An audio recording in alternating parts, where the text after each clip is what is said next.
Hello everyone, welcome to my new blog. আমি প্রিয়াঙ্কা তোমাদের কাছে নিয়ে আসলাম কিন্তু আজকে একটা নতুন ভিডিও। দেখো, আমার এত গাফিলতি বেড়েছে, তোমাদের কি বলবো। ভিডিও করে রাখি বাট ভয়েস দেওয়ার জন্য পোস্ট করা হয় না।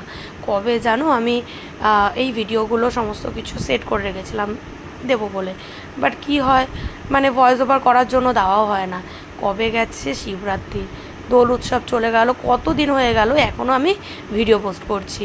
আর এই দেখো, এদিকে আমি বসে পড়েছি সকাল সকাল, ছেলেকে স্নান টান করিয়ে আমি আর বাবি মিলে আমরা বাবার আরাধনায় বসে পড়েছি। তার আগে বাবাকে কিন্তু ঘি মধু এইগুলো দিয়ে ভালো করে বাবাকে কিন্তু আমি গায়ে ভালো করে মাখিয়ে নিয়েছিলাম। তারপরে পঞ্চামৃতটা রেডি করে আমি আর আমার ছেলে মিলে বাবাকে একসাথে আমরা মাথায় জল ঢালছিলাম। আর আমার ছেলে মুখটা দেখো, ওর যেন কোনো সময় সুস্থ নেই। ও এখানে যে দিচ্ছে শান্ত মনে, ওর মন কিন্তু অস্থির, ওকে দেখলেই বুঝতে পারবে। বাবার কাছে বলছিলাম যাতে ওর মনটা একটু যেন ঠান্ডা হয়। তো যাই হোক, ওদিকে আমার নীলিমাদি চলে এসেছে কি একটা দেওয়ার জন্য। হ্যাঁ, এবার এই দেখো বাবাকে স্নান করানো প্রায় রেডি। তার আগে একটা ক্লিপ নিয়েছিলাম। আর দেখো, গাছের আকন্দ ফুল দিয়ে একটা মালা, অনেক কটা মালা করেছিলাম, মা আর আমি নিয়েছি। আর কি বলো তো, বেশি তো ফুল না যে অনেক মালা হবে, বাজারের ফুল দিয়ে দেখো এই মালাগুলো, এই দেখো এই মালাটা আমার গাছের ফুলে আর এই মালাটা বাজারে, কতটা ডিফারেন্স তাই না বলো। কিন্তু কিছু তো করার নেই, যেরকম থাক বলে না, মন থেকে দিলে যে ঠাকুর সব রকম ফুলে সন্তুষ্ট। আর এইভাবে আমি 5 রকম ফল মিষ্টি এই দিয়ে আমি করে রেখেছিলাম, নৈবেদ্য দিয়েছিলাম। আর তারপরে দেখো বিকেলবেলা এবার মাকে যখন মানে এই করলে, মা দেখি বললো যে আমার এখনও শাড়ি পরা হয়নি। তাই বললো ঠিক আছে, তাহলে তুমি শাড়িটা পরে নাও। আমি তাহলে ঝট করে আমি একটু আলতা পরে নিই, কারণ সেই বিজয়াতে না আলতা পরেছিলাম। আর এখন আলতাগুলো এত বাজে, একদিন পরার সাথে সাথে একটু জল লাগলে উঠে যায়, তাই জন্য এখন আর আলতা পরা সেভাবে হয় না। কিন্তু আমার বিশ্বাস করো খুব ভালো লাগে। আমি জানি না তোমাদের কার কার ভালো লাগে, এবং আমার না এরকম টাইপের সাজগোজ খুব ভালো লাগে। আমার কেন জানি মনে হয় শাখা পলা সিঁদুর আলতা এগুলোর মধ্যে যেন একটা আলাদা রকমই। এই দেখো আবার দেখাচ্ছি, নতুন একটা পলা পরেছি। তো আমার মনে হয় এগুলোর জন্য আমার মোটা মোটা শাখা পলা পরতে, আর আমি সবসময় দেখবি একটু মোটা করে চওড়া করে সিঁদুর পরি। আমার মনে হয় একটা আলাদাই সুন্দর লাগে আমাদের মুখটা। এবার দেখো যার যেটা পছন্দ, এটা আমার অবশ্যই তোমাদের পছন্দ আলাদা হতেই পারে, এটা আমার পছন্দ, আমার ভালো লাগে। আর এই দেখো আমি এখানে ভিডিও বানাচ্ছিলাম, ফেসবুকেও আমার ভিডিও কিছু মানে দেওয়ার ছিল। তো ফোনটাকে সামনে রেখে আলতা পড়তে পড়তে ভাবলাম একটু ভিডিও বানিয়ে নিই। আর ভিডিওটা আমি ফাস্ট ফরওয়ার্ড করে দিয়েছি যাতে কি তাড়াতাড়ি ভিডিওটা তাড়াতাড়ি তোমরা দেখতে পারো, কারণ অতটা টাইম তোমাদের আমি নষ্ট করতে চাই না। তো যাই হোক, আশা করি তোমাদের ভিডিওটা ভালোই লাগবে। আর দেখো, আমাদের যতই বলো, আমরা কিন্তু সেজেগুজে থাকলে আমাদের মনও ভালো লাগে, এটা তো আমার হয়। আমার যখনই মন খারাপ হয় আমি না তখন সাজুগুজু করি। সাজুগুজু মানে কি চড়া মেকআপ তা না, সাজুগুজু মানে একটু প্রেজেন্টেবল থাকা। আর আলতা পরছি যত পিছনের দিকে না আমার একটা প্রবলেম দেখতে পাই না, আর একটুখানি বেঁকে দেয়। আমি পরে ভিডিওতে দেখলাম যে পিছনের দিকে কীভাবে আলতা পরছিলাম। কেউ যদি পরিয়ে টরিয়ে দেয় তাহলে আমার খুব সুড়সুড়ি লাগে, মানে অনেক ধরনের প্রবলেম আছে। পায়ে হাত দিলে, আমি কাউকে পায়ে প্রথমত হাত দিতে আমার ভালো লাগে না। আর পায়ে হাত দিলে এই আলতা পরাতে আমার কেন পায়ের মধ্যে বড্ড সুড়সুড়ি হয়। ঠিক আছে, তো নিজে যতটা পারি, আর লোকও নেই, কে পরিয়ে দেবে বলো। হ্যাঁ, তাও তোমাদের দাদাভাই থাকলে তাও হয়তো ওকে বলতে পারতাম, বাট ও পারে না এইসব। তো যাই হোক, এবার ছেলেকে খাইয়ে দিয়েছিলাম। আর সবাই রাত্রে মেনলি শিবরাত্রি পুজো করে, বাট আমার কি মনে হয় বলো তো, আমার মনে হয় যে দেখো তুমি তোমার মানে আরাধ্য দেবদেবীর কাছে যাচ্ছ, তারা আমাদের বাবা মা। তো বাবা মার কাছে তো পার্টিকুলার যাওয়ার কোনো টাইম নেই। এই দেখো আমার পাটা আলতা পরা হয়ে গেছে, আর পায়ে নেল পালিশও পরে নিয়েছিলাম, যেটা ভিডিও করা হয়নি। আর একটু সাজুগুজু করে ফিটফাট হয়ে বাবার কাছে পুজো দিতে যাচ্ছি। বাবার কাছে মেয়ে যখন তখন যেতে পারে, দিন হোক আর রাত্রি। আর একটা সত্যি কথা বলতে, আমি বিয়ের আগে কোনো দিনই শিবরাত্রি করিনি, কারণ সেরকম সুযোগ সুবিধা কোনো দিনই হয়নি। আর মানে সেভাবে মানে পরিস্থিতি হয়তো ছিল না। আর এখন কি বলতো, বিয়ের পরে আমি অনেক আমার আগাগোড়াই পুজো ঠাকুর নিয়ে থাকতে খুব ভালো লাগে। হ্যাঁ, আর এখন না সেই ইচ্ছাগুলো সব পূরণ করি। কে বলেছে বিয়ের আগে সব ইচ্ছা পূরণ করা যায়, বিয়ের পরেও সব ইচ্ছা পূরণ করা যায়। আর এই একটা কচি দেখো, একটা বাচ্চা ছেলে তার মায়ের সাথেও এসেছিলো, এই ঠিক বাবির বয়সী অনেকটা। ওরা পুজো দিচ্ছিলো, আমরা ওয়েট করছিলাম যে ওদের পরে আমরা দেবো। এখন মন্দিরটা বেশ ফাঁকানো। আর এই দেখো বাবাকে কি সুন্দর সাজিয়েছে তাই না বলো, কত কত সুন্দর ফুল দিয়ে কত সুন্দর সাজিয়েছে। আর এরপরে তো যত লোক আসবে ভিড় হবে, ভিতরটা তোমার মানে আরও ধরো ফুল পড়বে, আরও মালা পড়বে, আরও যেন তার সৌন্দর্য বেড়ে যাবে। হ্যাঁ, আর দেখো, আর এইখানে ভিডিওটা একটু বেঁকে গেছে, কারণ আমার তো আর পার্সোনাল কোনো ক্যামেরাম্যান নেই, আমি নিজেই ভিডিও করি এখানে। তাও মা ক্যামেরাটা ধরে দিয়েছিল বলে আমি তাও একটুখানি, আমাকে তাও তোমরা দেখতে পাচ্ছ, না হলে কাকে দেবো বলো। আর আমার ছেলে এখনও সেভাবে ক্যামেরা ধরে দেবে বা ভিডিও করে দেবো, ও তখন নিয়ে গেছি, ও তখন অন্য বাচ্চাদের সাথে ছোটাছুটি করতে ব্যস্ত, ও দৌড়াদৌড়ি করছে, খেলছে। আমি এখানে পুজো দিচ্ছি, বাট আমার মনটা কিন্তু ওইদিকে পড়ে আছে যে কোথায় দৌড়ে দৌড়ে, আবার একদম পাশ দিয়েই রাস্তা, জানো তো, গলির রাস্তা, বাইক টাইক চলে আসে। যদিও গেট আছে, কিন্তু ভয় লাগে ছুটোছুটি করে যদি বেরিয়ে চলে যায়। হ্যাঁ, সামনে পুকুর, আমার খুব তাড়াহুড়ো করেই পুজোটা দিচ্ছিলাম। আমি ওইদিকে বারবার করে তাকাচ্ছিলাম যে কোথায় ছেলেকে দেখতে পাচ্ছি কি না। মানে ওকে সবসময় আমি চোখে চোখে রাখি, দেখছো, বারবার করে তাকাচ্ছি, কারণ এতটা দুষ্টু তো। ওই জন্য বাবার কাছে বলছিলাম যে যেন একটু শান্ত হয়। হ্যাঁ, মানে দুষ্টুমি করুক, বাট মানে যেন দুষ্টুমির চূড়ান্ত লেভেলে যেন মাঝে মাঝে যেন পেরে উঠি না।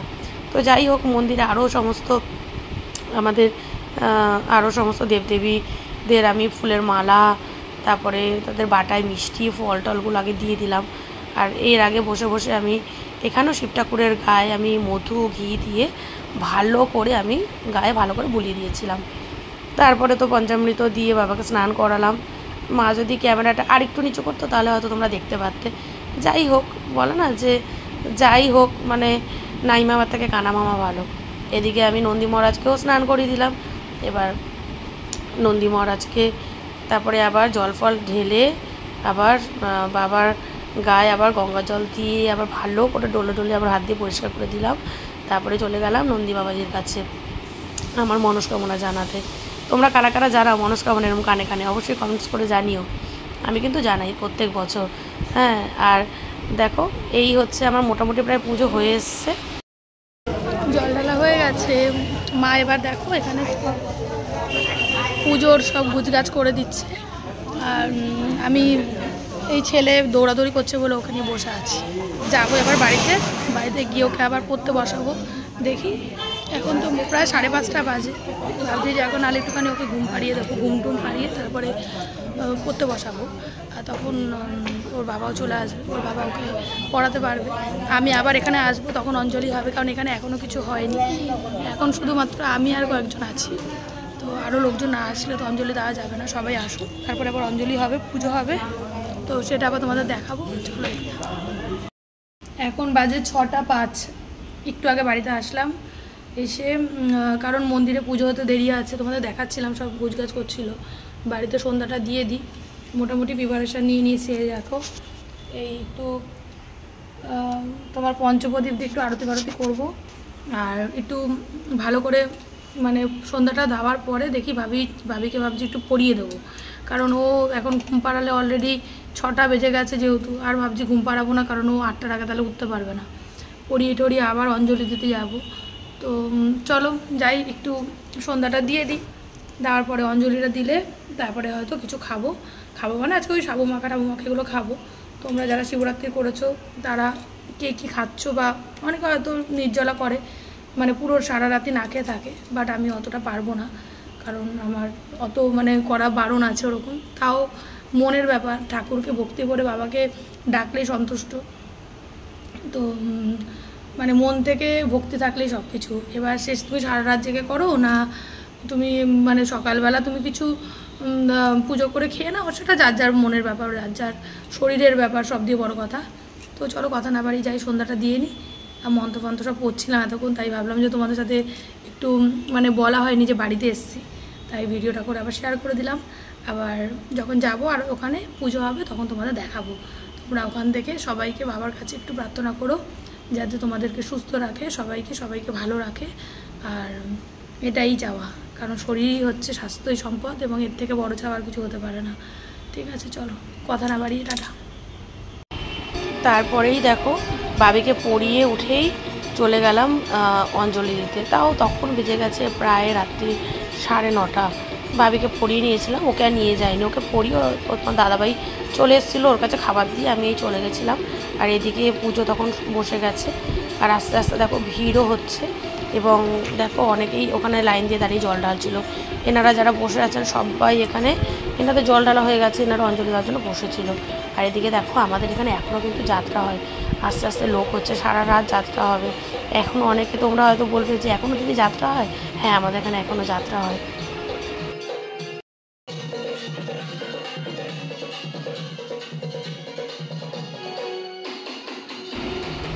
আমার পিছনে কত লোক দেখেছো, কতজন বসে আছে যাত্রা শুনবে বলে। আসলে সারা রাত জাগতে হয় তো, ওই জন্য যাত্রা শুনে শুনে। আর এদিকে দেখো সমস্ত পার্বতীরা দলে দলে চলে এসেছে, কেউ এখানে মোমবাতি জ্বালাচ্ছে, কেউ আবার জলের জন্য লাইন করেছে। ভিড় বাড়ছে, যত রাত হবে ভিড় তত বাড়বে। আমরা দুপুর আমি ওই জন্য সকাল ভালো মতন জল ঢেললাম। 10টা বাজে, এখন সবে আসলাম, ওখানে এখনও যাত্রা হচ্ছে, এই সবে স্টার্ট হলো, এরপর হতেই থাকবে। আর মা এদিকে হচ্ছে ওই নারকেল কোড়াচ্ছে, আর আমি এদিকে সাবু মাখার এটা রেডি করছি, দুজনে এটা খাবো। আর সবার ঘরের খাওয়া দাওয়া হয়ে গেছে, কালকে বাবির পরীক্ষা, অনেকক্ষণ ধরে ওখানে ছিলাম। হ্যাঁ, আর ও কান্নাকাটি করছিলো যাওয়ার জন্য, কিন্তু নিয়ে যায়নি, এত দুপুরে ঘুমায়নি, লাফালাফি করেছে, শরীর খারাপ লাগছে। আর এই দেখো সাবু মাখাবো সব কলা টলা দিয়ে। তো রাত্রে আমি আর তারপরে যাই না ওখানে। ওইটা কোথায় গো, কলা কোথায়? তোমার এইদিকে এদিকে এদিকে এদিকে এইটা না না, ওটা কলা নয়, এই যে এই দেখো সাবু মাখা কমপ্লিট। কারা কারা খেতে পছন্দ করো বলো। এই দেখো সাবু মাখা, আর এইটা এবার আমি উপরে নিয়ে যাব মা এখানে, কারণ ছেলে ওর তো খাওয়া হয়ে গেছে। যদি এবার আমি এখানে বসে থাকি, ও নিচে আসার জন্য কান্নাকাটি করবে। আর আমারও ভালো লাগছে না, আমি একটুখানি রিল্যাক্সে বসে বসে, মাও এখানে বসে বসে খাবে, আর আমি নিয়ে চলে যাব। গিয়ে তারপরে তাড়াতাড়ি করে মানে ওকে শুয়ে দিতে হবে, কারণ কালকে আবার 6টার সময় উঠতে হবে।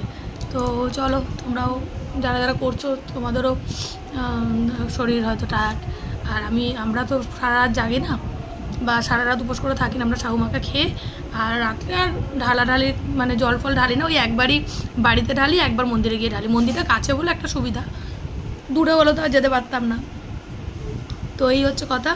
চলো সবাইকে টাটা, গুড নাইট।